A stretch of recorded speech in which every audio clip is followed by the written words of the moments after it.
Your Honor, I will be pleading non-guilty today, and I will be representing myself. Okay, there's a certain way we go through things. Just bear with me a second. So the first thing is that you're charged with failure to stop and give information. You're facing up to 6 months in jail and or 2,000. I know that you're ready to say, go through your list of this and that, but because you want to talk, you're not listening. I need you to listen for a second. I'll give you time to talk, I promise. Just let me get through the spiel and then I'll give you an opportunity, okay? You're charged with failure to stop and give information. You're facing up to 6 months in jail and or a $2,000 fine. We're going to do probable cause. You have the right to remain silent. Anything you say can or will be used against you. You have the right to have an attorney present. If you cannot afford one, one will be appointed to you, sir. Okay, we're just going to do probable cause because I don't know what happened. Maybe there's no probable cause and then you're out of here. I don't know.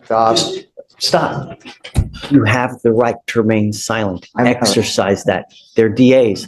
Every single thing you say, they're going to sit there and type to use you. I know that's my right. Just hold on. Let's do probable cause first. Okay. Yes, Judge. On June 15th, 2024, officers were dispatched to a crash. They met with the complainant who reported that she was involved in a crash with a Toyota Tundra and provided the license plate number. The male with gray shorts, no shirt, and tattoos stepped out of his vehicle and offered the complainant to follow him back to his house, and the complainant declined the offer.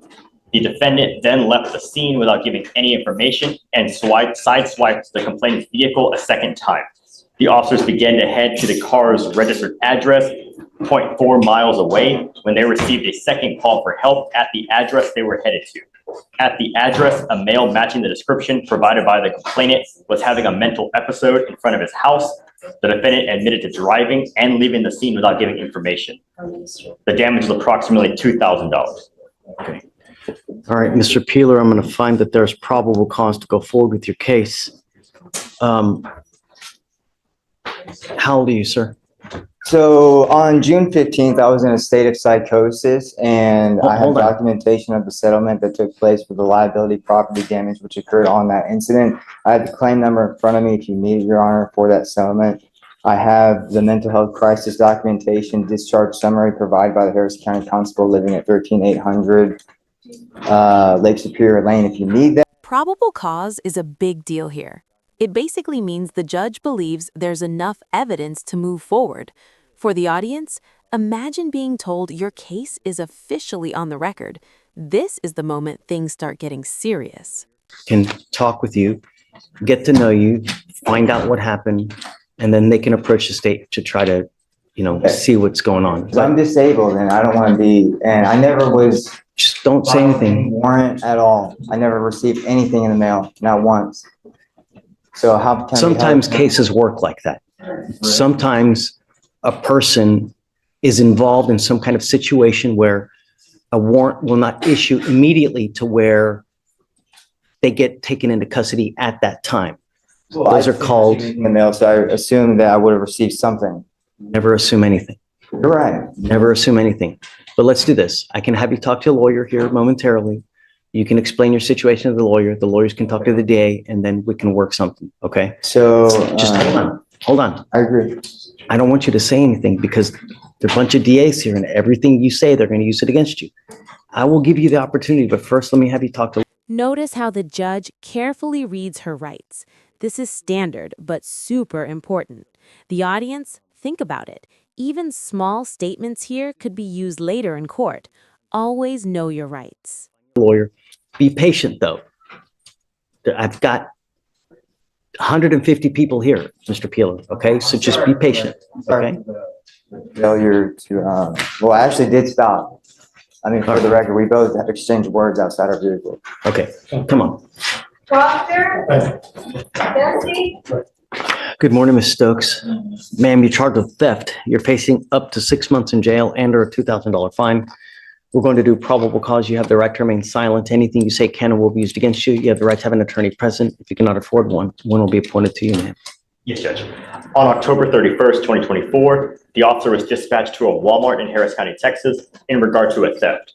Upon arrival, the officer met with the complainant, the loss prevention staff, and the defendant. The complainant advised that she observed the defendant concealing items on her person along with skip scanning items at the register.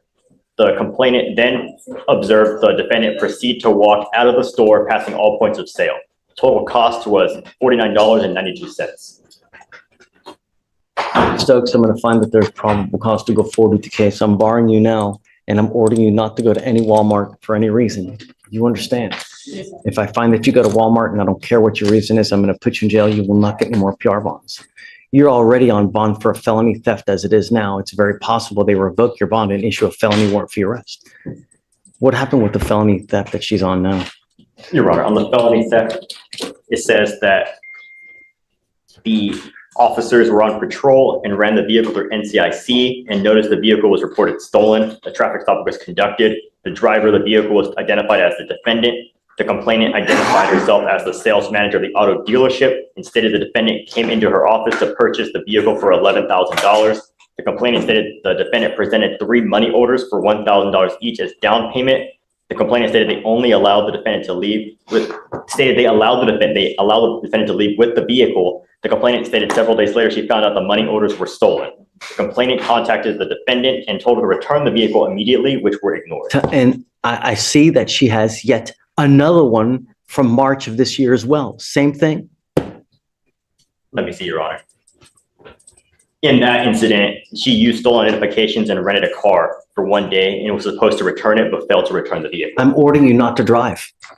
I am making it a condition of your bond that you're not to drive. Do you understand? Do you have a Texas driver license? This is where you start seeing a pattern. Multiple offenses, multiple victims. For viewers, patterns like these really influence bond decisions and can lead to stricter conditions. Imagine the judge thinking, we can't let this continue. Sign a receipt of Victoria, and then I'm going to have you take a seat in the jury box, ma'am. Do not go away until we have you talk to the lawyer, okay? Please. Right this way. All right, Judge, next is page 19. Warsaw, Emily.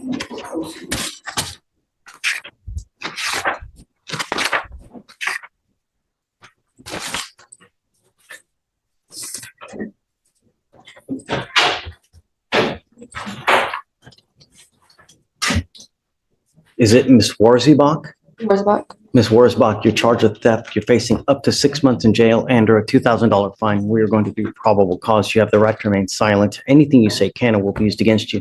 You have the right to have an attorney present. If you cannot afford one, one will be appointed to you, ma'am. Yes, Judge. On October 23rd, 2024, the officer was conducting surveillance at a department store in Harris County, Texas. The officer observed the defendant enter an Old Navy. The officer made contact with the complainant, the loss prevention manager, who stated the defendant entered the store, selected multiple pieces of clothing, and walked towards the front of the store. The defendant abandoned merchandise on the table, but kept a white sweater. The defendant passed all points of sale with the unpaid sweater, causing alarms to sound. The officer observed the defendant remove the security tag and throw the tag on the ground. The officer made contact with the defendant and recovered the sweater. All right. Okay, Ms. Warzebach, I'm going to find that there's probable cause to go forward with the case. I'm sending you now for a drug test. I want to know what, if anything, is in your system. I'll appoint you a lawyer today, but sending you for a drug test. If you fail to go take the drug test, if you fail to come back, I will issue a warrant for your arrest. You will not get any more PR bonds. Do you understand, ma'am? Okay, take your seat for me, please.